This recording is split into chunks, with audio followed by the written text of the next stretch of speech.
views expressed on this program are those of the hosts, guests, and callers, and are not necessarily those of this station, its management, or other advertisers.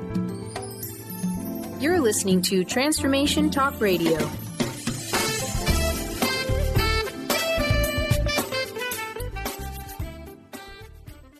Moms, are you ready to become enlightened, empowered, and stress-free?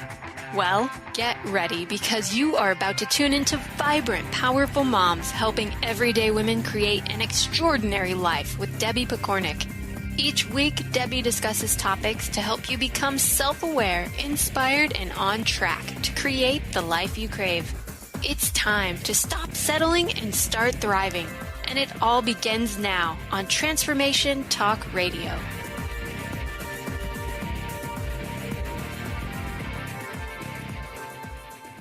Welcome to the Vibrant Powerful Mom Show. I'm your host, Debbie Pokornik, and my mission is to help you tune in to your vibrant, powerful self so that you can fully enjoy the life you've come here to live, and by doing so, help the whole planet shift to a more peaceful and loving way of being.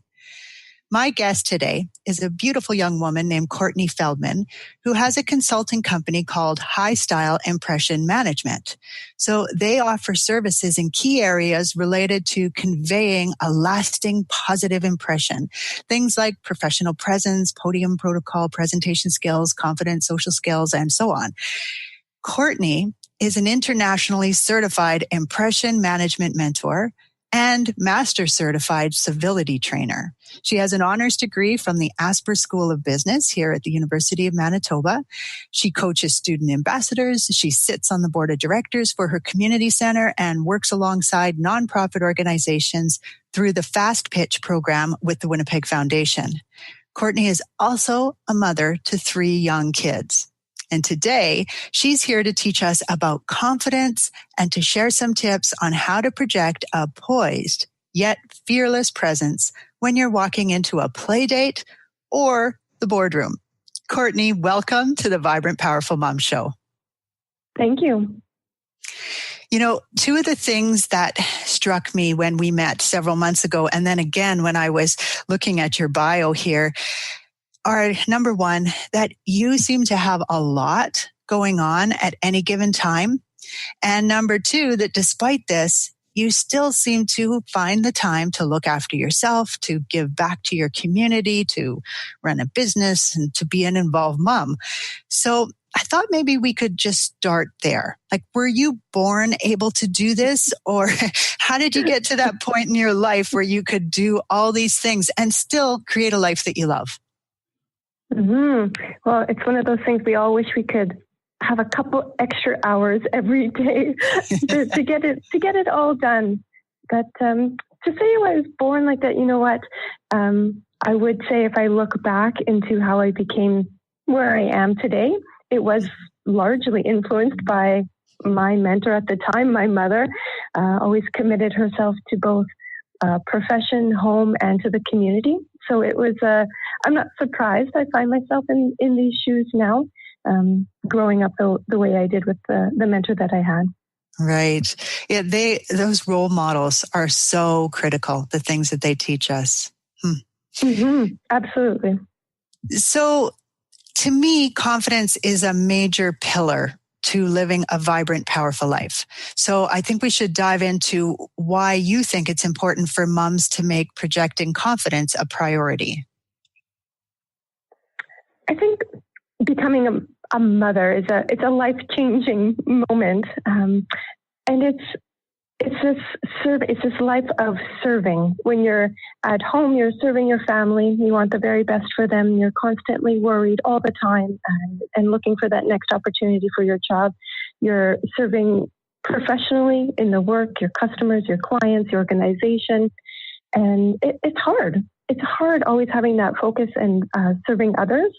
So if we can boost our internal self-confidence, I think that can help the transition. It can help you feel good on the inside, and it can help you push forward those objectives in the workplace, push forward through on those hard days, and to enjoy those good days too at home. Right. Absolutely.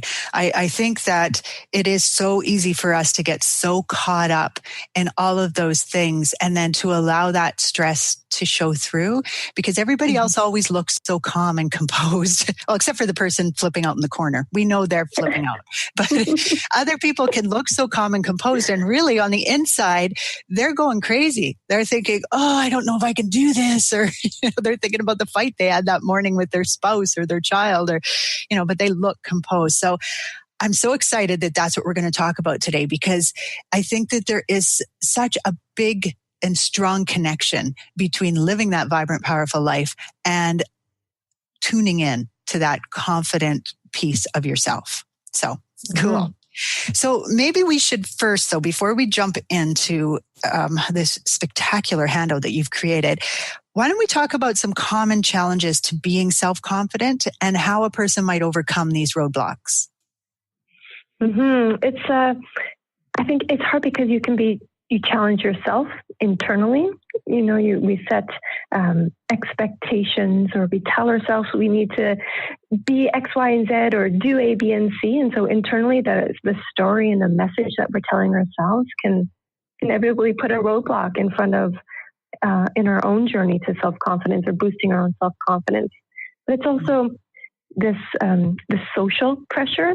There's online, always looking, and although we may not be telling ourselves, we're comparing to other pictures. Oh, they live such the perfect life, or how does she always look so good, or look at the success of this individual. Although we may not consciously be comparing, just being aware of this sense of awareness that social media has brought to our lives, I think that can also bring a roadblock or a stumbling block, a challenge to our own self-confidence. It begin to question, well, what are we doing wrong? Could we be doing something different? And I think those are major roadblocks to your self-confidence. Oh, absolutely. In my book, Standing in Your Power, I talk about that kind of trap we fall into with comparison. And one of the problems is we're comparing how we feel on the inside to how someone looks on the outside. Right. And I mean, that's what we were just talking about a moment ago, that a person can look really composed and look like they have it all together when truly they don't. And so I think that's huge, huge, huge. Love it. And there's also as you becoming a mother, there's this whole realization things are new, things are different. You have different expectations, you have new responsibilities, you have a new outlook on the future. And I think coming to terms with that, understanding that, appreciating that is also a big factor in how you're going to project yourself and be self-confident moving forward. Oh, absolutely. We could have a whole conversation just about things being new and how that puts us into a bit of a tailspin, because we always think we should know how to do things, especially if we think it comes naturally, like most of us tend to believe about parenting. And parenting isn't a natural thing, so it can be a challenge. But let's resist the urge to go in that direction because you have created a really beautiful and an information-packed handout for our listeners. And it focuses on increasing confidence, but specifically on projecting confidence, even though you might not be feeling that confidence. And I think that those are some really great tips for people. So could we start, what are some of the ways that a person might project confidence? So I broke this concept of bringing confidence to yourself into 4 main components. I thought this would be an easy way to make it applicable and bring it into your own life. The first piece I called it be proud. So this encompasses everything about yourself, that inner being proud of who you are and what you have to offer, that presence piece. And then the next one I thought was be purposeful. And so this revolves around some of the topics around your actions, how you're interacting, that nonverbal, your body language, being purposeful in your gestures. The other one was be present. So this is tuning into what's happening around you and how you can use that energy to boost your own self-confidence. And the final one was be prepared. And this is looking into the future, which as as a mom, whether you're at home in the trenches of the laundry or you're in the boardroom, making strategic decisions on where your organization is going, it's always important to keep those next steps, what's coming ahead of us, in perspective and in mind, because that helps us control our behavior, our attitude, which all adds into your confidence. Right. Nice. Okay, so let's break that down even further now, because some of those are internal things, how you feel about yourself, and that is so important. But let's say a person is feeling like they don't measure up for whatever reason. They're going into a meeting and they're not sure if they're prepared properly. So how do they project confidence in that room? What are some, because you shared so many great tips for how to do that. So maybe if you could just share about 3 little ones. So walking into a room, you're uncertain as to the outcome or you're nervous.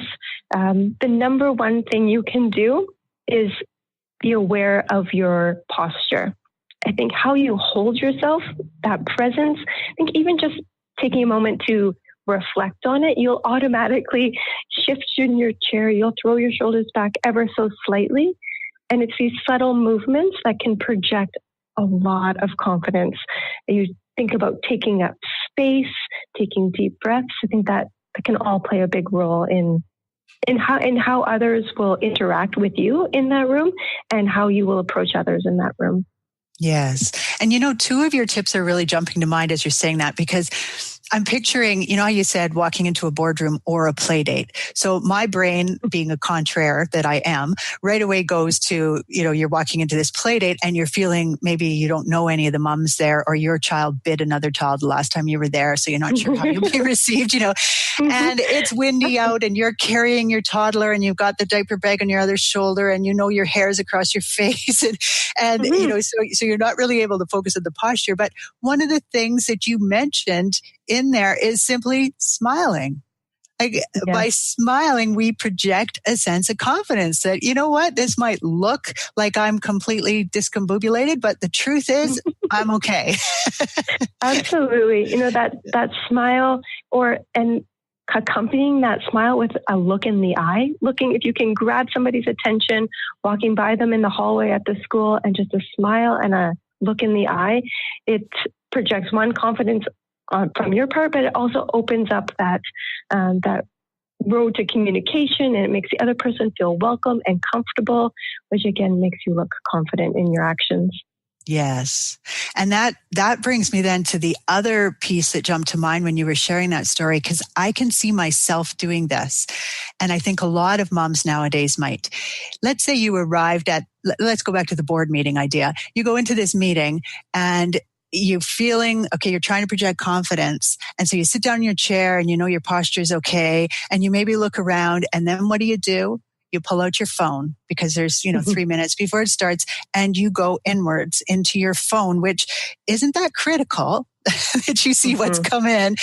Can you talk just a little bit about that, about what's happening there and how it affects your confidence, how it's portraying your confidence? Or lack of? We all do. I do it too. It's our default. You have a couple minutes. Oh, let's just check the news feed, see what's happening. But what message is that sending out to those in the room with you or those walking by? It's a message of closed. You're looking down. Your body posture is facing down. But take a moment. Try next time. I challenge the listeners out there to try next time while they're waiting for their kids' swimming lessons to end or for a meeting to start. Instead of going to the phone, look up around the room and who's there, what's happening, engage in a conversation. It can be just as simple as a smile and a hi, how are you? And see where that goes. And then you feed off that energy of the people in the room. Or, even sometimes for some, it's even scarier. Just take a moment and be with your own thoughts. And so often we don't take time to reflect on our day or where it's going, because we immediately throw our nose into our phone and to see what emails come in or what messages we've received or what's in the news feed. Just to take time with your thoughts. I think you'd be amazed at what that little bit of self-reflection can do. Absolutely. And I think that often that is an avoidance tactic. We do it as a way to get comfortable. The same way that if you saw your girlfriend sitting there, you would go sit beside her rather than sit by someone you don't know, because you know you can have a conversation. Maybe not with, I don't mean to say a girlfriend, but someone who you know a little bit better. You look for comfort in that, right? And that's fine to comfort yourself that way. But the phone has become a way to avoid. And so I really love that tip. Not to say the phone is bad, but just to say that sometimes when it comes to portraying confidence, it's a great idea to not pick up the phone. Look around. You'll see the other people are all using their phone as a way to avoid, but look for the other person who isn't, right? Exactly. Yeah. And just pick up conversation. They're living their life too. They have friends, they have family, they have weekends, they have special projects, they have volunteer, extracurricular. It doesn't matter where the conversation may go as long as it's appropriate, but engage with the people around you. Yes. Nice. So there are so many great suggestions in this booklet. Do you have a favorite? And or let me give you a two-part question. You can decide which one to use. Either a favorite, or maybe you even have a story about how you or one of your clients used an idea from the booklet and found an immediate difference in how they were treated. That's an interesting question. I like when I talk about, it spins off this conversation of engagement, but having an opinion when you are engaging in the conversation.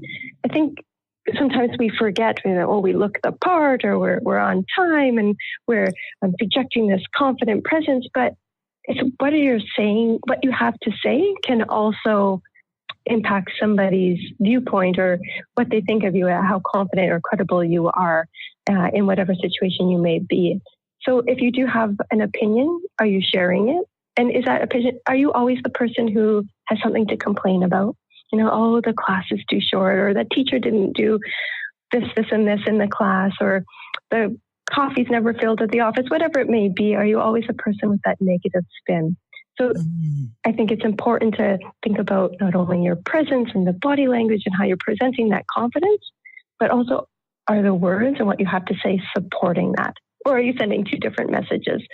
If you're always the person who has something to complain about, or you're always the person to contradict, that's not right, or it should be this way, or you're always the person to disagree, it shows that you're not really, that's not a confident person doesn't do that. You're looking to boost your confidence in a negative way, which will eventually come back and hurt you. Yes. And I think, in my opinion anyway, that it's often better to say something like, that is an interesting opinion. Here's my thoughts on it, or, whatever. Oh, absolutely, but, yeah.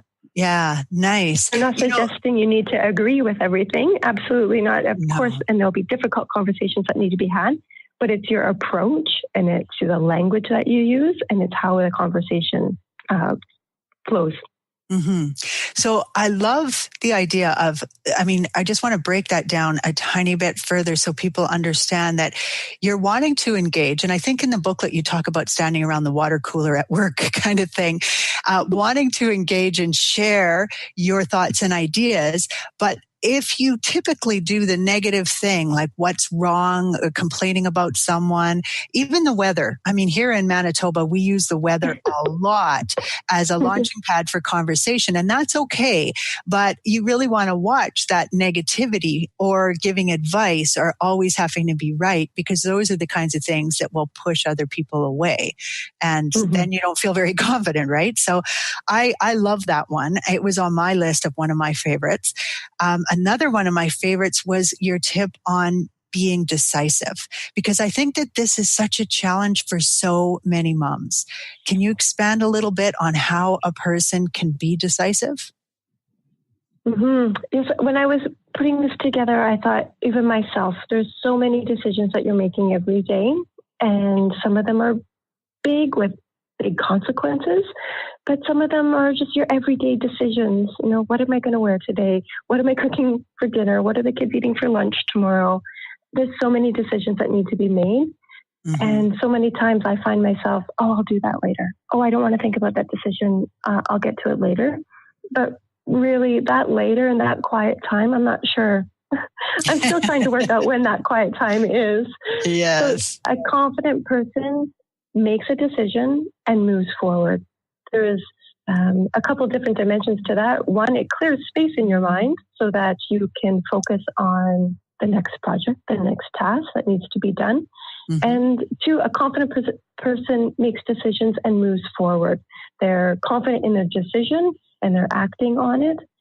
They gather the resources that they need, and it's pushing them towards their next decision or the next project or the next task that they need to tackle. So they don't float around.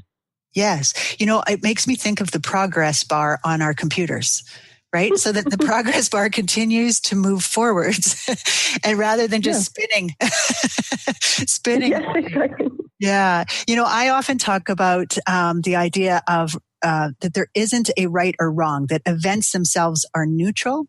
And that comes into play, I think, with this, because so often as moms, like you say, we're making so many little decisions. We kind of get tired. And then when it comes time to make other decisions, we don't want to do it. We want someone else to do it for us. And part of that is because we're afraid we'll make the wrong decision. And so I think it's really important for people to understand that moving forwards, making that progress bar jump means taking action. So it's making a decision, and every action takes you somewhere. So if it doesn't take you where you want it to go, rather than think of it as wrong, you can actually take a step back and go, okay, so that's not quite where I want to go. I'm going to adjust course, and now I'm going to make the decision to do this. And of course, as women, we always retain the prerogative to change our minds. Always. Yes, absolutely.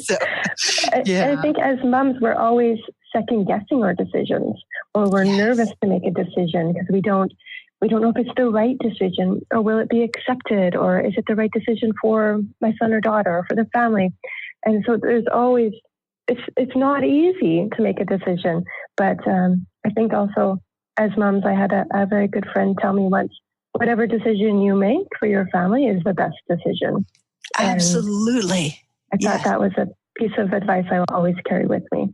Not second guess. It's the right decision for your family, and you move forward on it. Yes. And I always like to tell people you're making the best decision you can for who you are in that moment in time.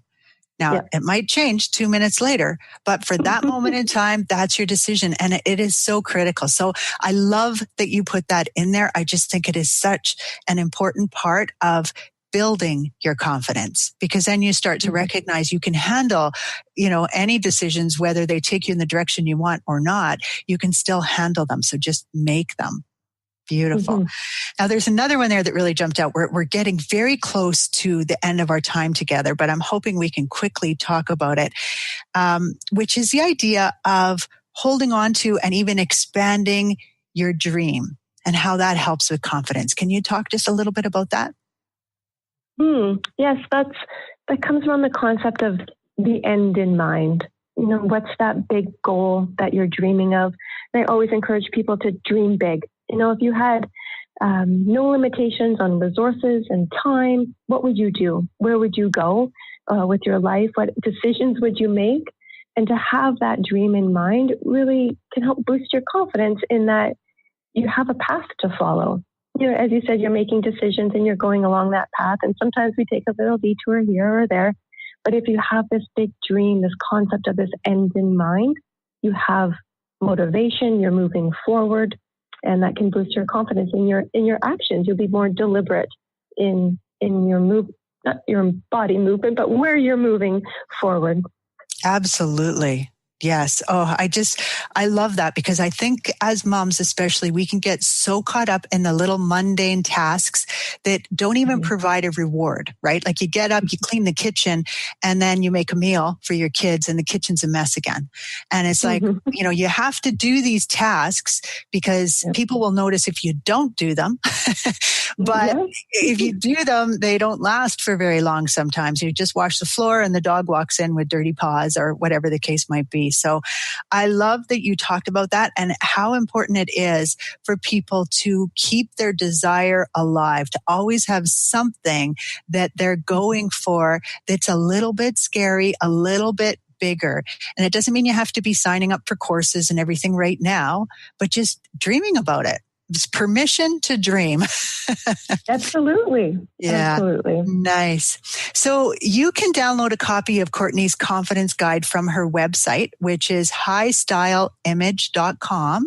And then if you put a /confident mom, all one word on the end of it, you will get led right to that download.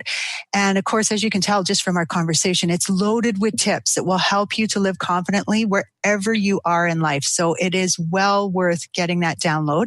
And of course, you can find out more about Courtney at highstyleimage.com. I will put the link for that on the blog that is connected to that interview, as well as on the Transformation Talk Radio page connected to that interview. Courtney, it has been such a treat having you on the Vibrant Powerful Mom Show. You shared a lot of wonderful tips. So thank you so much for giving up some of your very precious time, and especially for creating this beautiful handout for our listeners. I really appreciate you. Wonderful. It was great to be here. Thank you. Oh, you are welcome. And a big thank you to our listeners for tuning in, sharing, and hopefully raving about this show. I so appreciate you. With much respect for you and the journey you are on, this is Debbie Pokornik and her guest, Courtney Feldman, wishing you a vibrant and powerful day. You've been listening to Vibrant Powerful Moms with host Debbie Pokornik. If you've enjoyed this show, please give us a shout out and leave us a positive review. To find out more about Debbie and her sisterhood of Vibrant Powerful Moms, visit empoweringenergy.com. That's empowering with letters NRG.com.